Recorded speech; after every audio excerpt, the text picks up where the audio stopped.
Ce genre de poisson ne mord pas. Regarde, tu vois, ça risque rien. Le fils de pute! Papa, tu es mon poisson! Georges! C'est pas bien grave. Il suffit de le remettre dans son bocal. Georges!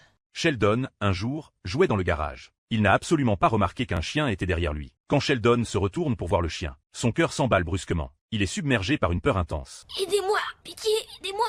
Pendant ce temps, sa mère prépare le déjeuner. Alors elle demande à Missy de chercher son frère. Missy fouille partout pour Sheldon. Elle finit par le trouver agrippé fermement à une poutre. Missy lui demande pourquoi il est monté là-haut. Sheldon lui demande désespérément immédiatement d'appeler quelqu'un. Ce soir-là, Sheldon se prépare pour aller se coucher. Il entend alors un bruit étrange. Il se retourne et voilà le chien.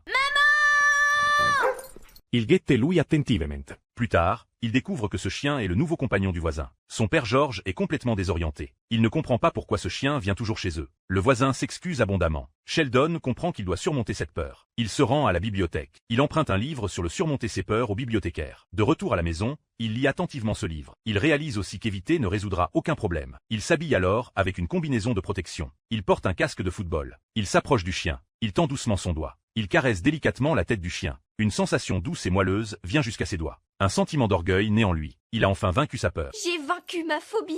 T'es un gentil chien. Ouais, t'es gentil. Peu de temps après, Marie et George discutent. George ne comprend toujours pas. Pourquoi ce chien est-il toujours collé à Sheldon? Il s'avère que l'ancien propriétaire du chien utilisait une laque pour cheveux. Et bizarrement, c'est la même marque que Sheldon. La suite se dévoile-t-elle? Je suis vraiment très fier qu'il ait essayé de surmonter sa phobie des chiens. C'est à lui que tu devrais dire ça.